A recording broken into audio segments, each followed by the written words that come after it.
साथियों नमस्कार। मैं लेकर के आया हूँ आज मानव भूगोल के मूल सिद्धांत के अध्याय विश्व जनसंख्या का भाग 3 लेकर के, जिसमें आज हम चर्चा करने जा रहे हैं एक नए टॉपिक के बारे में जो बहुत ही आसान या सरल है। इसमें हम 3 बिंदुओं के ऊपर चर्चा करेंगे: अशोधित जन्म दर, अशोधित मृत्यु दर और प्रवास।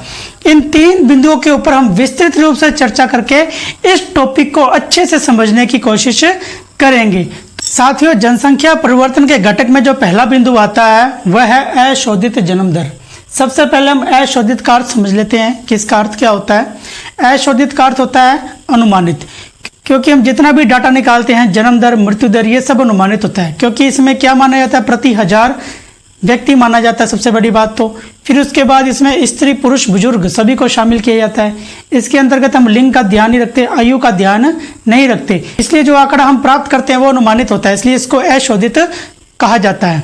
तो पहला बिंदु है अशोधित जन्म दर। तो इसी में अशोधित जन्म दर का मतलब क्या होता है, एक वर्ष की अवधि में 1000 महिलाओं द्वारा कितने जीवित बच्चों को जन्म दिया गया, या फिर कहें प्रति 1000 बच्चों पर एक वर्ष में जीवित बच्चों की संख्या को जन्म दर कहते हैं। सिंपल सी बात है साथियों कि एक वर्ष की अवधि ली गई है और इसमें 1000 बच्चे लिए गए हैं, तो 1000 बच्चों पर कितने बच्चे जीवित बचे उनकी संख्या को ही जन्म दर कहते हैं। इसका फॉर्मूला क्या है, एक वर्ष में जन्मे बच्चों की संख्या बटा में उस वर्ष में अनुमानित जनसंख्या गुना में 1000। तो हमें ये बात ध्यान रखनी है कि हमें गुना में 1000 लगाना है, 100 नहीं लगाना है, क्योंकि गलती यहीं होती है, हम प्रतिशत लगाने के लिए 100 लगा देते हैं और हमारा फॉर्मूला गलत हो जाता है। तो गुना में 1000 लगाना है। इसी को शॉर्ट में कैसे लिख सकते हैं, CBR बराबर B बटा में P गुना में 1000। यहाँ पर CBR का अर्थ होता है क्रूड बर्थ रेट, B का मतलब होता है बर्थ, P का मतलब होता है पॉपुलेशन और गुना में 1000। तो ये थी अशोधित जन्म दर। साथियों, जनसंख्या परिवर्तन के घटक में जो दूसरा बिंदु आता है वह है अशोधित मृत्यु दर। ये बिल्कुल जन्म दर का उल्टा है। उसमें हम जीवित बच्चों की संख्या काउंट कर रहे थे, इसमें हम मृत व्यक्तियों की संख्या को काउंट करेंगे। जैसे देखिए, प्रति 1000 व्यक्तियों पर एक वर्ष में मृत होने वाले व्यक्तियों की संख्या को अशोधित मृत्यु दर कहा जाता है। दोनों परिभाषाओं में कॉमन बात क्या थी कि दोनों में हमने प्रति 1000 लिया, दोनों में हमने एक वर्ष की अवधि ली। जन्म दर में हमने जीवित बच्चों की संख्या को लिया था और मृत्यु दर में हम मृत व्यक्तियों की संख्या को ले रहे हैं। इसी में इसका फॉर्मूला देखिए, अशोधित मृत्यु दर वर्ष की अवधि में मृत व्यक्तियों की संख्या बटा में उस वर्ष में अनुमानित जनसंख्या गुना में 1000। ध्यान रखिएगा साथियों कि 100 नहीं लगाना है, यहाँ पर 1000 लगाना है। इसको शॉर्ट में कैसे लिखेंगे, CDR बराबर D बटा में P। CDR का मतलब क्या होता है, क्रूड डेथ रेट, और D का मतलब डेथ, P का मतलब पॉपुलेशन। तो साथियों में ध्यान रखना है कि बोर्ड परीक्षा में अगर परिभाषा पूछ ली जाए या सूत्र पूछ लिया जाए तो उसको हमें इसी तरीके से लिखना है ताकि हमारा क्वेश्चन का आंसर सही हो। साथियों, इसमें हमारा जो तीसरा बिंदु है वो है प्रवास। सबसे पहले प्रवास का अर्थ समझ लीजिए कि प्रवास क्या होता है। जब किसी कारणवश एक व्यक्ति एक स्थान को छोड़ करके दूसरे स्थान पर स्थानांतरित हो जाता है या वहां जाकर के बस जाता है तो उसको प्रवास कहते हैं। ऐसे में जो स्थान उसने छोड़ा वहां जनसंख्या में कमी हो जाएगी और जिस स्थान पर जाकर के वो बस गया वहां जनसंख्या में वृद्धि हो जाएगी। प्रवास भी जनसंख्या परिवर्तन के एक घटक के रूप में जाना जाता है। इसी में कुछ बिंदु हैं जिनसे जनसंख्या वृद्धि होती है या जनसंख्या में कमी होती है। इसी में आगे जाकर के 6 बिंदुओं के बारे में हम डिस्कशन करेंगे जिनके माध्यम से हमें यह पता लगेगा कि जनसंख्या में परिवर्तन कैसे होता है, अर्थात जनसंख्या में कभी वृद्धि होगी या फिर कभी कमी होगी। तो इसी में पहला जो बिंदु है वो है उद्गम स्थान। उद्गम स्थान का मतलब होता है जहां हमारा जन्म हुआ या हमने जहां पर अपना शुरुआती जीवन शुरू किया उसको उद्गम स्थान कहते हैं। जब हम अपना उद्गम स्थान से गमन कर जाते हैं, अर्थात जब हम अपना उद्गम स्थान को छोड़ करके कहीं और चले जाते हैं तो गमन किया हमने जिस स्थान से उसको बोलते हैं उद्गम स्थान। अर्थात अगर हमने अपने उद्गम स्थान से स्थानांतरण कर लिया है, वहां से चले गए हैं, तो वहां जनसंख्या में क्या होगी, कमी होगी।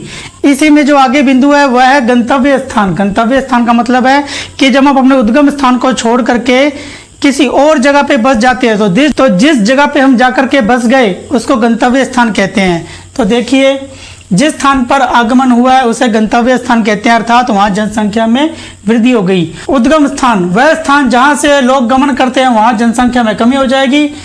गंतव्य स्थान जिस स्थान पर आगमन हुआ है उस स्थान में जनसंख्या में वृद्धि हो जाएगी। तो उद्गम स्थान और गंतव्य स्थान एक दूसरे के बिल्कुल विपरीत शब्द हैं। इसी में तीसरा बिंदु होता है उत्प्रवास।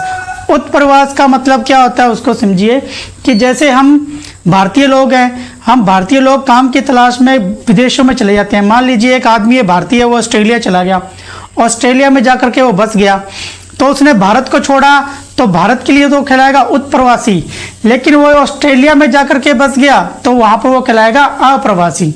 तो इसी में उत्प्रवास को देखिए, प्रवासी जो अपना घर छोड़कर नए स्थान पर चले जाते हैं उन्हें उत्प्रवासी कहा जाता है। इससे जनसंख्या में कमी होगी। इसी में अगला बिंदु है अप्रवास। प्रवासी जो किसी नए स्थान पर आकर बस जाते हैं उसे अप्रवास कहते हैं। इससे क्या होगी? जनसंख्या में वृद्धि होगी। इसी में आगे दो कारक और है, प्रतिकर्ष कारक, अपकर्ष कारक। यह भी एक दूसरे के विपरीत शब्द हैं। प्रतिकर्ष कारक वो होते हैं जो हमें अच्छे नहीं लगते, जिसके कारण हम एक समाज को या एक क्षेत्र को छोड़ने के लिए मजबूर हो जाते हैं। वो कारण कौन से होते हैं? जैसे बेरोजगारी, रहन सहन की निम्न दिशाएं, राजनीतिक अशांति, प्रतिकूल जलवायु, प्राकृतिक आपदाएं, महामारियां, सामाजिक आर्थिक पिछड़ापन। ये कुछ कारण होते हैं जिससे हम एक स्थान को छोड़ करके दूसरे स्थान पर गमन कर जाते हैं। तो ये जितने भी कारक होते हैं इनको प्रतिकर्ष कारक बोला जाता है। तो इससे वहां पर क्या होगा? उस क्षेत्र में जनसंख्या में कमी होगी। इसी में साथियों अगला जो कारक आता है अपकर्ष कारक। अपकर्ष कारक का मतलब पहले समझ लीजिए, इसका मतलब होता है आकर्षित करना। यानी किसी क्षेत्र में जाकर के हम बसते हैं तो इसका मतलब वहां पर कुछ आकर्षण है, वहां पर कुछ बात है जहां पर हम जाकर के बस रहे हैं। वो कारक क्या हो सकते हैं? देखिए, रोजगार के अवसर, रहन सहन की अच्छी दिशाएं, जीवन संपत्ति की सुरक्षा, अनुकूल जलवायु। ये कुछ ऐसी कंडीशन है जो हमें अपनी ओर खींचती है, जहां पर हम उस क्षेत्र में जाकर के बस जाते हैं। तो इससे वहां पर क्या होगी? जनसंख्या में वृद्धि होगी। तो ऐसे में प्रतिकर्ष कारक वह कारक होते हैं जिससे हम उस क्षेत्र को छोड़ करके जाते हैं, और अपकर्ष कारक वह कारक होते हैं जो हमें अपनी ओर आकर्षित करते हैं, इसलिए हम उस क्षेत्र में जाकर के बस जाते हैं। प्यारे साथियों, आज हमने इस वीडियो के माध्यम से जनसंख्या परिवर्तन के 3 घटकों के बारे में चर्चा की और इस टॉपिक को अच्छे से क्लियर किया। अब मैं जल्दी मिलूंगा एक नए टॉपिक के साथ जो इसी अध्याय का होगा, जिसका नाम है जनांकीय संक्रमण। इस टॉपिक में भी हम जनसंख्या से संबंधित बातों का ही अध्ययन करेंगे। साथियों, जल्दी मुलाकात होगी अगले वीडियो में। जब तक इंतजार कीजिए। धन्यवाद।